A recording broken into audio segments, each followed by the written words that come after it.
Hola chiques, buenos días, buenas tardes o buenas noches, depende de cuándo vayan a ver este video.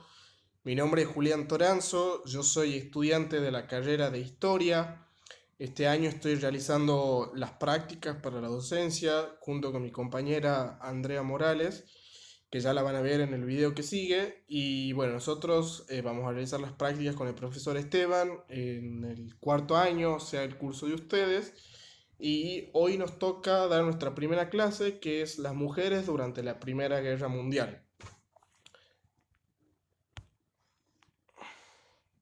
Bueno, lo primero que hay que decir, podemos decir que hay muchos análisis que coinciden en señalar que la Primera Guerra Mundial fue un enfrentamiento doloroso, traumático y excepcional. ¿En qué sentido excepcional? Que era un enfrentamiento muy diferente a lo que se habían dado antes, una guerra muy distinta a como habían vivido hasta ese momento las otras guerras.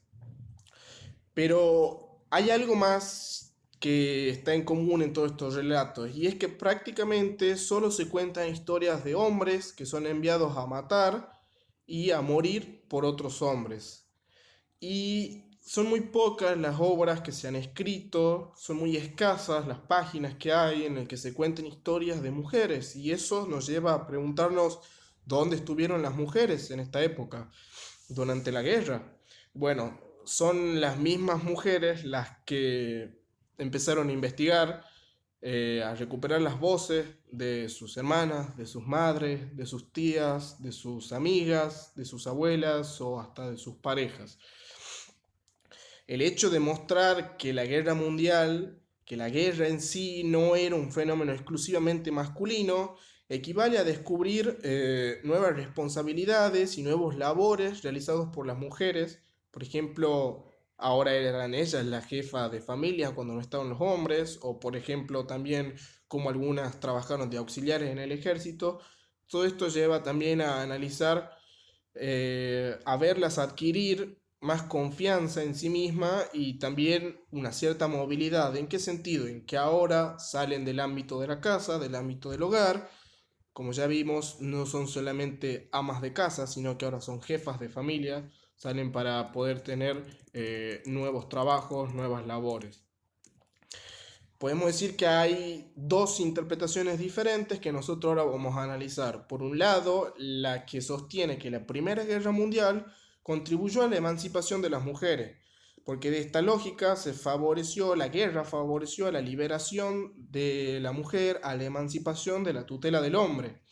Sin embargo, nosotros en esta clase lo que planteamos es tratar de ver algunas continuidades y discontinuidades que presentaron el papel de la mujer y del hombre a través de la Primera Guerra Mundial, una vez ya terminada esta disputa. Y la otra interpretación de la que les voy a hablar es la que dice que la guerra no fue nada más que un paréntesis, o sea, un tiempito cortito en el medio de algo, que en el que las mujeres en ese momento lograron una pequeña emancipación. Sin embargo, una vez terminada la guerra, volvieron a su rol de siempre de madre o ama de casa. Lo siguiente para ver es la condición social de las mujeres antes de la guerra.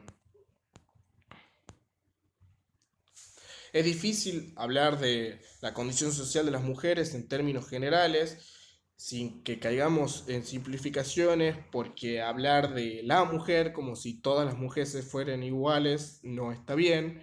Nosotros en esta clase nos proponemos hablar tan solamente de las mujeres pertenecientes a los países que tuvieron la guerra, los países de Europa Occidental, pero estaríamos dejando de lado a las mujeres ya sea de América Latina, de toda América más bien, o a las mujeres de África, que ese continente todavía estaba viviendo las consecuencias de lo que era la repartición arbitraria de los territorios africanos por parte de las potencias europeas.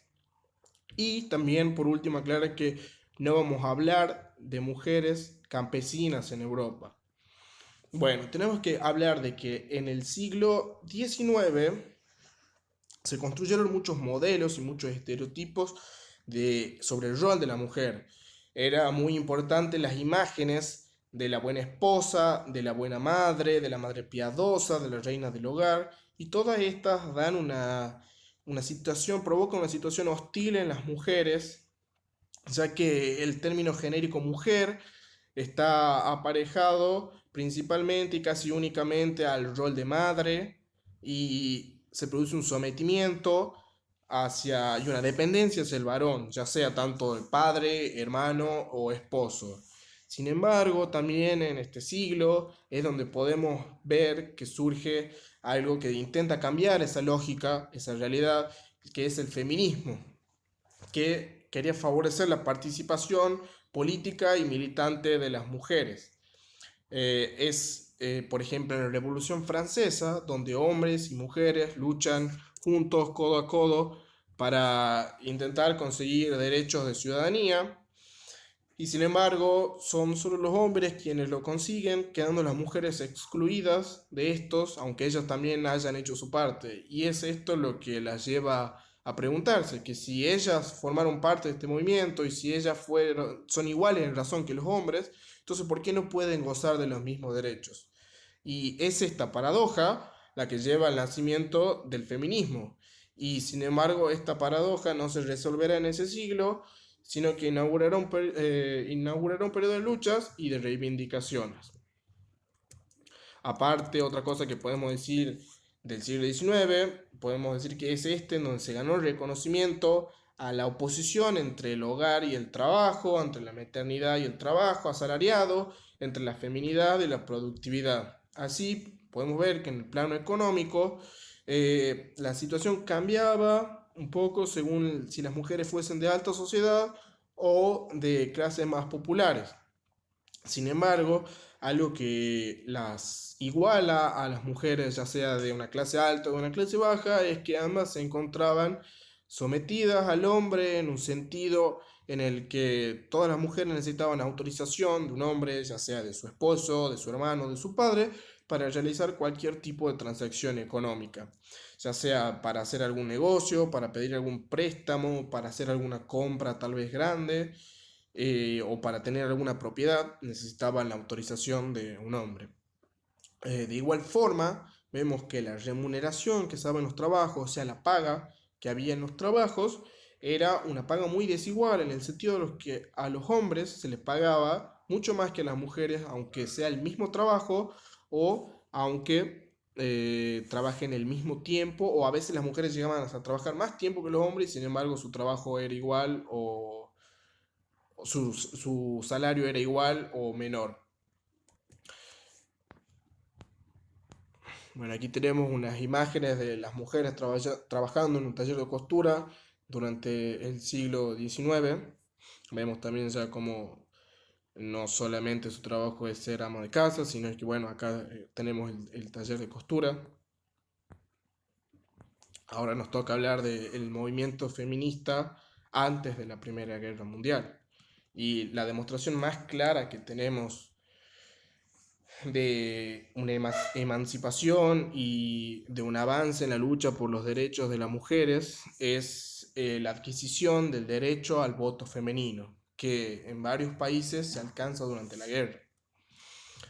Esto, bueno, aunque nosotros lo digamos así tan rápido y pueda sonar como fácil, no fue nada así, ya que hubo mucha resistencia a la obtención del voto femenino, y en casi todos los países del mundo los hombres ya habían conseguido este derecho antes que las mujeres.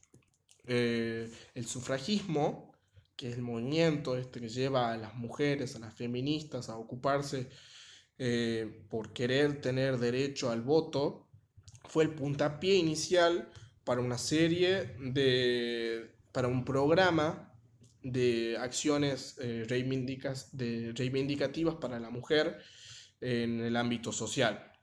El sufragismo también fue algo que logró politizar a lo que se veía como un sexo débil, como un sexo pasional, contrario a la razón, que los hombres eran los racionales y las mujeres solo las pasionales, y lo que se veía también como un sexo subordinado. Las sufragistas muchas veces tuvieron métodos que resultaban sorprendentes y bastante imaginativos. Podemos destacar, por ejemplo, a las sufragistas británicas, que en muchas oportunidades llegaron incluso a ser encarceladas por haber realizado, por ejemplo, huelgas de hambre, haber interrumpido algunos discursos de políticos, de ministros, por acometer pequeños actos de sabotaje, o también una que a mí me gustaba mucho, una de sus medidas era la de simular votar en colegios electorales, o sea que ellas con esa simulación demostraban que estaban listas para que podían votar, al igual que los hombres, entonces realizaban estas simulaciones para demostrarlo. Y otra cosa que hacían, por ejemplo, era también encadenarse en lugares públicos. La paradoja a todo esto, algo malo que tenemos que decir es que la guerra mundial, la Primera Guerra Mundial, consiguió desactivar al movimiento sufragista. Además, la Gran Guerra, como también se conoce la Primera Guerra Mundial, provocó una división en el seno del movimiento feminista, ya que muchas mujeres pusieron sus organizaciones al servicio de la guerra, al servicio del nacionalismo, al servicio del militarismo, del sentido patriótico, mientras que otro grupo de mujeres decidieron decantarse por tomar una opción de pacifista y de tratar de evitar la guerra. Fue esto que llevó a que el movimiento sufragista no se pueda reponer hasta bien terminada la guerra y recién pueda retomar sus acciones, como por ejemplo exigir el derecho a la educación o la capacitación laboral o la igualdad jurídica. Sin embargo, las consecuencias tanto morales como psicológicas que había dejado la Gran Guerra era muy fuerte, tanto en los hombres como en las mujeres. Y el feminismo, en cierta medida, a este punto, nunca más va a volver a ser el mismo, en el sentido que ya no será un solo bloque, sino que estará dividido. Aquí tenemos imágenes, por ejemplo, de una sufragista británica, en la que vemos que un oficial se la está llevando en medio de lo que ella está protestando y luchando por sus derechos. Aquí tenemos también a una sufragista española dando un discurso frente a mucha gente. No eran cosas muy tranquis que digamos, sino que eran mujeres que realmente luchaban muy fuerte contra toda una sociedad. Y bueno, ahora vamos a pasar al siguiente punto.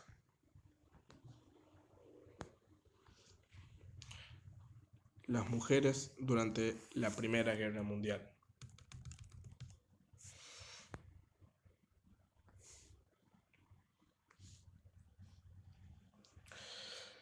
Las mujeres durante la Primera Guerra Mundial ocuparon básicamente los lugares de los varones que se habían marchado a la contienda, lo cual constituye un cambio fundamental en la condición femenina, ya que ahora acceden a trabajos a los que antes estaban relegadas, que no podían acceder porque había hombres ocupándolos. Sin embargo, hay un gran problema, que muchas veces, como ya les dije, las mujeres realizaban trabajos iguales a los de los hombres, sin embargo su salario era mucho menor, mucho menor. Y por otra parte también había trabajos que otorgaban estatus a los hombres, sin embargo esto no era así para las mujeres que podían realizar la misma labor. Eh, el frente conocido como la retaguardia, que eran los países eh, en sí donde no se estaba realizando la guerra, sino donde se quedaba la población que no podía pelear, en este caso las mujeres, que en realidad no es que no podían, sino que no las dejaban, era conocido como la retaguardia este frente, y podemos de alguna forma metafóricamente decir que la retaguardia tuvo rostro de mujer. ¿Por qué? Porque los que se quedaban en las ciudades, en las casas, aunque no tanto ya en las casas, eran las mujeres. Y son ellas las que en este momento habían podido acceder a labores que antes no, se las veía muy presente en trabajos como en la industria o también en el comercio, en la agricultura o en el transporte. Eh, Todo esto permitido por la ausencia de los hombres. Sin embargo, lo negativo era que Todavía no se las valoraba igual que a los hombres, aunque ellas realizaran exactamente el mismo trabajo.